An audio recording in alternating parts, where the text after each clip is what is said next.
नमस्कार दोस्तों, बहुत बहुत स्वागत है आप सबका सरकारी परीक्षा के YouTube चैनल में।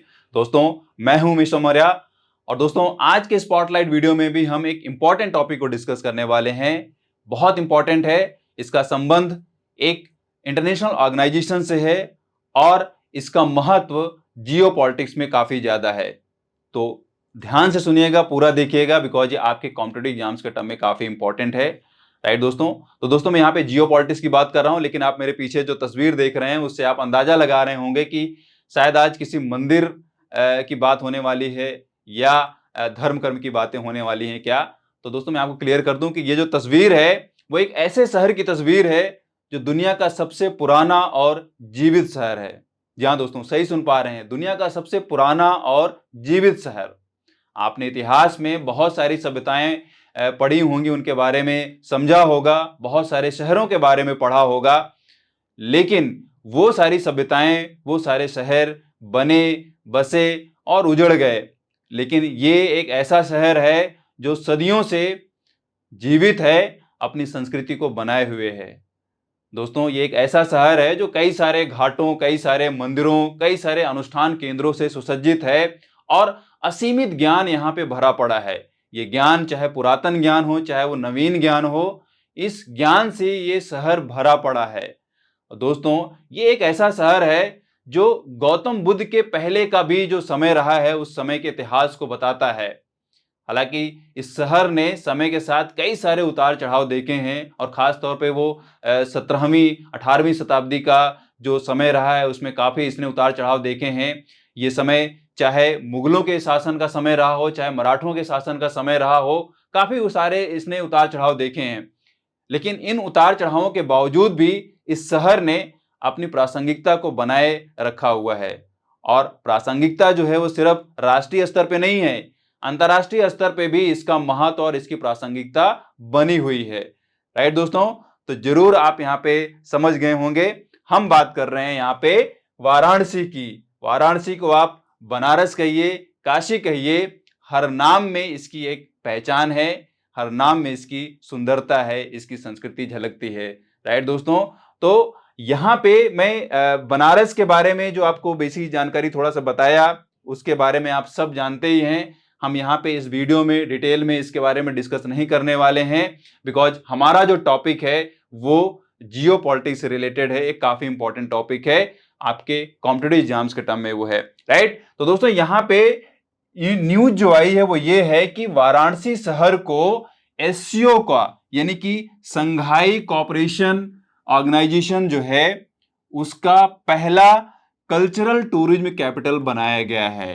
ध्यान से समझिएगा, first cultural and tourism capital Shanghai का, मतलब कि एससीओ का पहला यहाँ पे कल्चरल और टूरिज्म इसको एक कैपिटल के तौर पे घोषित किया गया है। तो आप समझ सकते हैं कि अंतर्राष्ट्रीय स्तर पे बनारस का महत्व क्या है। राइट, तो आज हम वही डिस्कस करने वाले हैं कि यहाँ पे इसको पहली एक कल्चरल और टूरिज्म कैपिटल घोषित करने का महत्व क्या है, इसके मायने क्या हैं। तो दोस्तों सबसे पहले यहाँ पे जान लेते हैं कि ये जो अनाउंसमेंट हुई है, जो न्यूज आई है, उसके की पॉइंट्स क्या हैं। तो दोस्तों मैं आपको बता दूं कि यहाँ पे ये बोला जा रहा है कि 2022 और 23 के लिए वाराणसी को कल्चरल एंड टूरिज्म कैपिटल बनाया जाएगा। किसका? एससीओ का। राइट, और पर्पज ये है, उद्देश्य ये है कि लोगों के द्वारा एक तरीके से यहाँ पे टूरिज्म को बढ़ावा दिया जा सके, लोगों के द्वारा एक तरीके से जुड़ाव महसूस किया जा सके। बिकॉज जो संस्कृति होती है वो संस्कृति क्या होती है, किसी देश में सीमित नहीं रहती है, उसमें क्या होता है कि वो अक्रॉस कंट्रीज भी उसको देखा जाता है, लोग उससे जुड़े रहते हैं या उनके पूर्वज उससे जुड़े रहते हैं। राइट, तो पर्पज यही है कि इसको प्रमोट किया जा सके, people to people ties and tourism among member countries. मतलब ये एक ऐसा इनिशिएटिव है एससीओ का जिसके तहत पीपुल टू पीपुल इंटरेक्शन को बढ़ाया जाना है, कॉन्टेक्ट को बढ़ाया जाना है, उनके आपसी संबंधों को बढ़ाया जाना है। और ये जो लोग हैं खास तौर पे एससीओ के मेंबर कंट्रीज के लोग हैं। मतलब कि एससीओ के मेंबर कंट्रीज के लोगों में एक तरीके से इस संस्कृति और टूरिज्म को आपसी तालमेल के साथ, आपसी समझ के साथ बढ़ाया जाना है, प्रमोट किया जाना है, राइट। तो इस इनिशिएटिव के तहत दोस्तों मैं आपको बता दूं कि ये जो भी मेंबर कंट्रीज हैं उनको एक तरीके से यहाँ पे कल्चरल टूरिज्म कैपिटल की तरीके से हर साल एक तरीके से इसको डिजिग्नेशन दिया जाएगा। जितने भी मेंबर कंट्रीज हैं उनमें से हर एक को इसमें एक तरीके से मौका दिया जाएगा कि वो इस डिजिग्नेशन को हासिल कर पाए। मतलब कि उनके देश में भी, मतलब जो भी मेंबर कंट्रीज हैं उन कंट्रीज के अंदर भी अगर ऐसे शहर हैं जिनका काफी हिस्टोरिकल एस्पेक्ट है, काफी अंतर्राष्ट्रीय स्तर पर उसका महत्व है ना, और सिर्फ यहाँ पे कल्चरल पॉइंट ऑफ व्यू से नहीं, वहां पे अगर वो शहर कल्चरल महत्व के साथ साथ उसका इकोनॉमिकल महत्व भी है, तो इन सारे एस्पेक्ट को कंसीडर करते हुए भी उस शहर को एक तरीके से डेजिग्नेट किया जा सकता है इस डेजिग्नेशन के तहत, मतलब कि कल्चरल एंड टूरिज्म कैपिटल के तहत, राइट। तो ये एक इंपॉर्टेंट पॉइंट है, जरूर मार्क करिए। Varanasi has become the first city to get the title. मैंने आपको ऑलरेडी बता दिया है कि वाराणसी पहला शहर बनाया गया है, पहला शहर बन चुका है एससीओ का जिसको यह डेजिग्नेशन मिला है, राइट।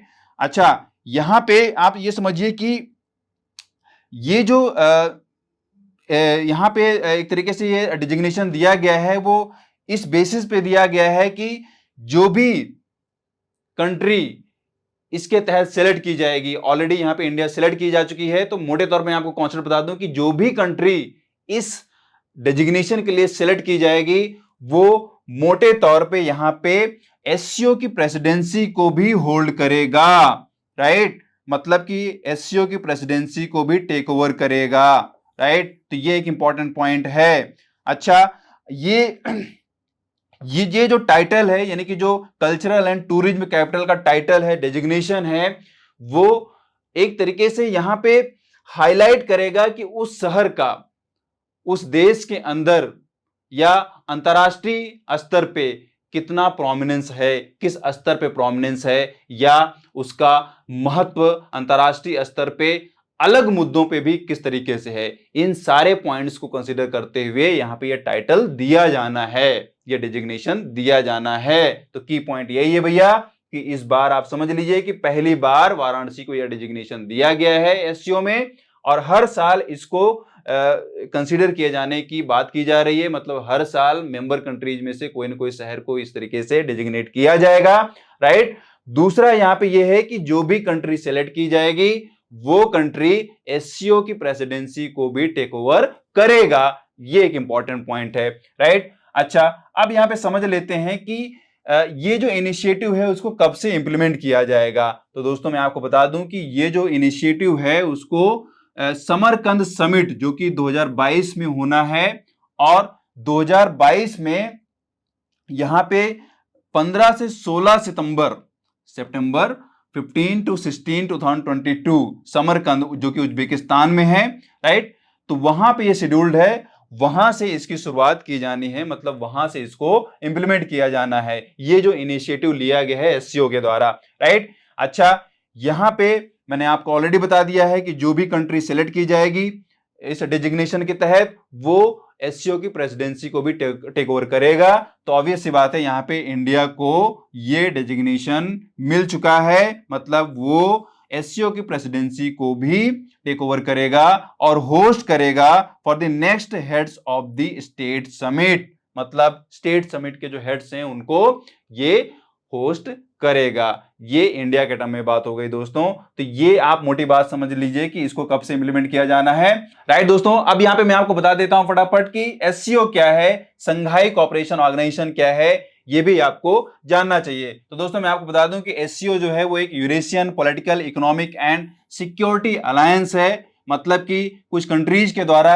एक अलायंस बनाया गया है जो कि पॉलिटिकल है, यानी कि राजनीतिक है, आर्थिक मुद्दों पर आधारित है और सुरक्षा के मुद्दों पे आधारित ये अलायंस है। दोस्तों ये जो एक तरीके से ऑर्गेनाइजेशन है वो एक तरीके से बोला जाता है कि वो सक्सेसर ऑफ संघाई 5 का सक्सेसर है। मतलब कि संघाई 5 एक ऑर्गेनाइजेशन बनाया गया था, राइट, और 1996 में इसको स्टैब्लिश किया गया था। कब किया गया था? 1996 में इसको स्टैब्लिश किया गया था संघाई 5 को। और दोस्तों ये एक तरीके से वो समय है 1996, वो समय है जो मतलब बेसिकली इस संघाई 5 को बनाए जाने का कारण यह था दोस्तों कि उस समय यूएस का एशिया में एक तरीके से दखल देखा जा रहा था, राइट। तो यूएस के दखल को रोकने के लिए ही बेसिकली संघाई 5 को बनाया गया था, राइट। और यहां पे दोस्तों मैं बता दूं कि ये जो फॉर्मेशन हुआ है एससीओ का, इसके बाद वो जून 15 2001 को हुआ है। 2001 को यही संघाई 5 जो है वो किस में कन्वर्ट हो जा रहा है, 2001 में कन्वर्ट हो जा रहा है, राइट। और इस एससीओ का जो चार्टर है वो जुलाई 7 को साइन किया जाता है, राइट। और इसको प्रभाव में लाया जाता है 2003, सितंबर 19 2003। तो दोस्तों यहां पे इसका जो चार्टर है वो 2001 में साइन किया जाता है, लेकिन इसको लागू जो किया जाता है वो सितंबर 19 2003 में लागू किया जाता है, राइट। अच्छा, आज की डेट में इसके अगर मेंबरशिप को हम देखें, मेंबर कंट्रीज को देखें, तो इसमें 8 कंट्रीज हैं जो कि चाइना है, कजाकिस्तान है, किर्गिस्तान है, तजाकिस्तान है, उज्बेकिस्तान है, रशिया है, इंडिया है एंड पाकिस्तान है, राइट। अच्छा, अभी हाल ही में यहां पे क्या हुआ है कि ईरान को भी एक तरीके से परमिशन मिल गई है, बिकॉज ईरान ने अप्लाई किया हुआ था कि हमें भी मेंबर कंट्री के तौर पे इस ग्रुप में रहना है। तो एक तरीके से अलाउ कर दिया गया है प्रेसिडेंसी के द्वारा कि ईरान को भी शामिल किया जाएगा।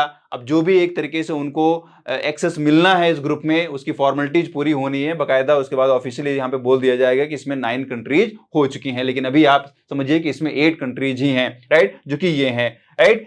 अच्छा, यहां पे आपको मैं बता दूं कि एससीओ के जो हेड्स हैं वो क्या है कि 2 हैं बेसिकली, एक है एचएससी, राइट। और एचएससी जो है वो एक सुप्रीम बॉडी है जो कि संगठन से रिलेटेड जो भी इंपॉर्टेंट मुद्दे हैं, जो भी इंपॉर्टेंट डिसीजंस लिए जाने हैं ऑर्गेनाइजेशन के, वो सब एचएससी बॉडी लेती है, यानी कि heads of state council body लेती है, राइट। तो ये आप मोटी बात दिमाग में रखिए। अच्छा, अगर हम इंडिया और पाकिस्तान की बात करें दोस्तों, तो मैं आपको बता दूं इंडिया और पाकिस्तान जो है वो जून 9 2017 में इसकी मेंबरशिप लेते हैं, पूरी तरीके से यहाँ पे मेंबर कंट्रीज के तौर पे यहाँ पे शामिल हो जाते हैं। कब? जून 9 2017 में, राइट। अच्छा, थोड़ा सा और जान लेते हैं। यहां पे आपको मैं बता दूं कि इस ऑर्गेनाइजेशन में 3 ऑब्जर्वर स्टेट्स भी हैं जो कि फुल टाइम या फुल मेंबरशिप के लिए इंटरेस्टेड हैं, या यूं कह लीजिए कि इन्होंने फुल मेंबरशिप के लिए अप्लाई कर दिया है। तो ये हैं अफगानिस्तान, बेलारूस और मंगोलिया, राइट। तो ये 3 कंट्रीज हैं, ऑब्जर्वर कंट्रीज हैं, जिनको एक तरीके से यहाँ पे मेंबरशिप मिल सकती है आने वाले समय में, राइट। लेकिन मैंने आपको जैसा बताया कि ईरान जो है उसने ऑलरेडी अप्लाई किया हुआ था, उसको कंसीडर किया जा चुका है, ऑलमोस्ट ये तय हो चुका है कि ईरान को मेंबर कंट्री के तौर पे शामिल किया जाना है, राइट। तो ये ऑब्जर्वर कंट्रीज हैं, इनको भी दिमाग में रखिए। अच्छा, यहाँ पे 6 डायलॉग पार्टनर्स भी हैं, वो हैं Armenia, Azerbaijan, Cambodia, Nepal, Sri Lanka, Turkey. और ये कंट्रीज जो है वो क्या है, डायलॉग पार्टनर्स की तरीके से हैं, मतलब जो भी डायलॉग्स होते हैं उनमें ये पार्टिसिपेट एक तरीके से कर सकते हैं, अपने विचार ये लोग रख सकते हैं। एससीओ ऑफिशियल लैंग्वेज जो है ये भी आपको जानना चाहिए। इस ऑर्गेनाइजेशन की जो ऑफिशियल लैंग्वेज है that is Chinese and Russian, यानी कि इस संगठन का जो कामकाज होता है बेसिकली वो चाइनीज और रशियन लैंग्वेज में होती है, राइट। अच्छा, अगर हम यहाँ पे सेक्रेटेरिएट की बात करें तो दोस्तों यहाँ पे इस संगठन का जो सेक्रेटेरिएट है वो बीजिंग में है, राइट। आपको मालूम होना चाहिए बीजिंग जो है वो क्या है, चाइना की कैपिटल है। तो यहाँ पे इस संगठन का क्या है, सेक्रेटेरिएट है। और यहाँ पे एक दूसरी जो बॉडी है वो है executive committee of the regional anti terrorist structure, जिसको रैट्स बोला जाता है, जो कि ताशकंद में है। जी हाँ दोस्तों, ये भी काफी इंपॉर्टेंट है। Executive committee of the regional anti terrorist structure, इसको हम क्या बोलते हैं, रैट्स बोलते हैं। एब्रिविएशन फॉर्म में भी पूछा जा सकता है, तो आप यहाँ पे फुल फॉर्म भी दिमाग में जरूर रखिए, याद रखे रहिए। और इसका अगर मैं आपको बताऊं कि इस कमिटी को बनाए जाने का मतलब क्या है, तो दोस्तों रैट्स को बनाए जाने का जो पर्पज है, जो उद्देश्य है, वो ये है कि जो आतंकवाद है, जो अलगाववाद है, जो उग्रवाद है, मतलब ये जो बेसिकली 3 समस्याएं हैं जो अस्थिरता पैदा करती हैं। तो जो अस्थिरता पैदा होती है उससे क्या होता है कि कोई भी कंट्री, चाहे वो कितनी भी डेवलप्ड हो या कितने भी अच्छे डेवलपिंग रेट पे चल रही हो, वो ये तीन समस्याएं क्या कर देती हैं, वो बाधा पहुंचाती हैं उसको एक तरीके से प्रॉपर वे में चलने में, है ना। मतलब ये ऐसी समस्याएं हैं जो किसी भी देश को रोक सकती हैं, किसी भी देश का जो विकास का एक रास्ता है उसको अवरुद्ध करता है, राइट। तो इन चीजों से निपटने के लिए, यानी कि जो आतंकवाद है, अलगाववाद है, उग्रवाद है, इन समस्याओं से निपटने के लिए मेंबर कंट्रीज ने, यानी कि एससीओ ने यहां पे इस कमेटी की अवधारणा को रखा, रेड्स को रखा, और इसका महत्व काफी है, राइट। ताशकंद में है, इसको अच्छे से दिमाग में रखिए, राइट दोस्तों। अच्छा, हम यहाँ पे बार बार बोल रहे हैं कि ये बनाया गया, वो बनाया गया, एससीओ में ये मेंबर कंट्रीज हैं, है ना। तो एससीओ का उद्देश्य क्या है, इसके गोल्स क्या हैं, वो भी आपको यहाँ पे टेक्निकली आपको समझना चाहिए। तो दोस्तों मैं आपको बता दूं कि एससीओ के जो मेन गोल्स हैं वो ये हैं कि म्यूचुअल ट्रस्ट को बनाते हुए और जो पड़ोसी की भावना है, एक अच्छे पड़ोसी की जो भावना है उसको बनाए रखते हुए यहां पे आपसी रिश्तों को या मेंबर कंट्रीज के बीच के रिश्तों को मजबूत करना है। ये पहला गोल है एससीओ का, राइट। अच्छा, मतलब इस अंडरस्टैंडिंग के तहत यहां पे इस चीज को प्रमोट किया जाना है ताकि जो आपसी ट्रेड है, यानी कि जो व्यापार है, जो पॉलिटिक्स है, जो रिसर्च है, जो इकोनॉमी है, जो टेक्नोलॉजी है, जो कल्चर है, एजुकेशन है, ट्रांसपोर्ट है, एनर्जी है ना, एनवायरमेंटल प्रोटेक्शन है, टूरिज्म है, एंड अदर एरियाज से रिलेटेड जो भी सब मुद्दे हैं, उन सब में आपसी तालमेल बिठाया जा सके, एक दूसरे की मदद की जा सके और एक दूसरे के विकास में अपना एक योगदान दिया जा सके, राइट। तो ये है यहाँ पे पहला मेन बेसिकली गोल इसका। दूसरा यहाँ पे ये दोस्तों की आपस में जो सिक्योरिटी है, मतलब जैसे मैंने आपको बताया कि आतंकवाद, अलगाववाद, उग्रवाद किसी भी देश को अस्थिर कर सकता है ना, उसको अनस्टेबल कर सकता है।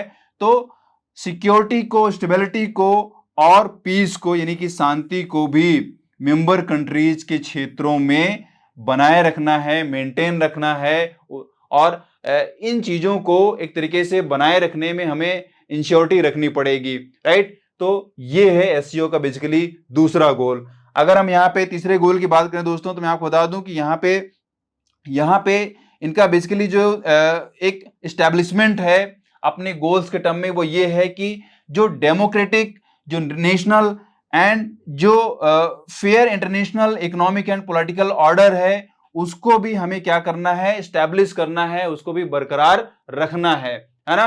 और हम यहाँ पे अगर बात करें कि इसकी इंटरनल पॉलिसी क्या है, इसकी एक्सटर्नल पॉलिसी क्या है मोटे शब्दों में, तो दोस्तों मैं आपको बता दूं कि इसकी जो इंटरनल पॉलिसी है वो ये है कि आपस में एक दूसरे को फायदा पहुंचाना है, म्यूचुअल ट्रस्ट को बनाए रखना है, म्यूचुअल कंसल्टेशंस रखने हैं, इक्वालिटी को समझना है, रखना है, respect for cultural and diversity को रखना है, मतलब एक दूसरे की जो संस्कृति है, एक दूसरे की जो सभ्यता है, उसको भी हमें रिकॉग्नाइज करना है, उसे भी हमें आदर देना है, उसे भी हमें ऑनर करना है, right. And desire for common development, एक जो डेवलपमेंट की अवधारणा रखी जा रही है कि भाई हमें किस तरीके से डेवलप होना है, अपने क्षेत्र में किस तरीके की डेवलपमेंट लानी है, या इस पर्टिकुलर कंट्री में अगर कोई समस्या चल रही है तो यहाँ पे इस समस्या को किस तरीके से दूर किया जा सके ताकि इसका डेवलपमेंट का जो रास्ता है वो आसान हो सके, राइट।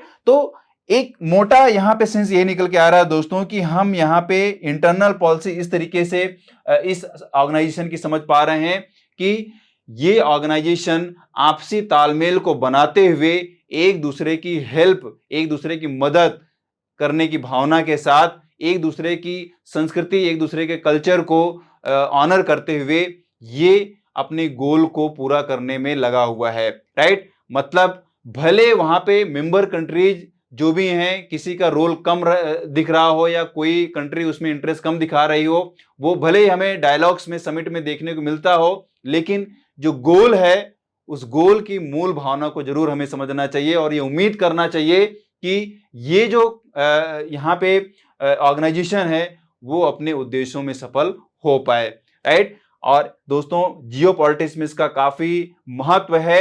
जैसे मैंने आपको बोला कि ये जो संघाई 5 बनाया गया था शुरू में, वो बेसिकली क्या है, यूएस के जो भी यूएस का एशिया में दखल हो रहा था उसको रोकने के पॉइंट ऑफ व्यू से रखा गया था, है ना। तो उसका जो कॉन्टेस्ट है वो आज की डेट में भी बना हुआ है ना। तो जियो पॉलिटिक्स में आप इसको उस तरीके से देखिए कि किस तरीके से शुरू में द्वितीय विश्व युद्ध के बाद किस तरीके से वहां पे शीत युद्ध देखा गया, मतलब इस पूरे क्षेत्र में, खासतौर पे यूरोपियन क्षेत्र में किस तरीके से शीत युद्ध को देखा गया, है ना। और यूरोपियन क्षेत्र में किस तरीके से यूएस ने अपने आप को अलग रखा, या शीत युद्ध का जो पूरा का पूरा कॉन्टेक्स्ट था, उस कॉन्टेक्स्ट से जो रिजल्ट निकल कर आया कहीं ना कहीं वहां से संघाई 5 भी निकल कर आया, है ना। तो ये बहुत ही कॉन्टेक्चुअल है जियोपॉलिटिक्स में। आप इसको जरूर जितना भी जिस तरीके से भी कॉन्टेक्स्ट जोड़ पाए, चाहे वो गुट निरपेक्षता के टर्म में हो, है ना, चाहे वो मित्र राष्ट्रों के टर्म में हो, चाहे वो द्वितीय विश्व युद्ध के बाद की स्थिति हो, शीत युद्ध की स्थिति हो, उन सब के टर्म में इसको आप जोड़ के देख सकते हैं, समझ सकते हैं कि क्या स्थितियां रही होंगी, क्या परिस्थितियां रही होंगी जब ये ग्रुप एक तरीके से बनाया गया और आज ये संघाई यहाँ पे ऑर्गेनाइजेशन के रूप में बन के तैयार हो गया है, एससीओ बन के तैयार है। और इसमें 8 मेंबर कंट्रीज हैं, इंडिया भी इस ऑर्गेनाइजेशन का पार्ट है, राइट। तो काफी इंपॉर्टेंट था दोस्तों। आई होप आपको यहाँ पे समझ में आ गया होगा। अगर आपको इससे रिलेटेड, जियो पॉलिटिक्स से रिलेटेड अगर किसी भी टॉपिक को और समझना है तो प्लीज कमेंट करें, उसको भी ढंग से समझाया जा सकता है ना। तो दोस्तों यही था आज का इंपॉर्टेंट वीडियो। आई होप आप सबको जरूर समझ में आया होगा। अगर वीडियो हेल्पफुल लगी तो इसको लाइक करें, शेयर करें, और अगर आप चैनल में नए हैं इसको आप सब्सक्राइब कर लें, साथ में बेल आइकन को प्रेस कर लें ताकि इंपॉर्टेंट वीडियोज आप सबको मिलती रहें। तो मिलता हूं आपसे नेक्स्ट वीडियो में। Have a nice day, great day, thank you.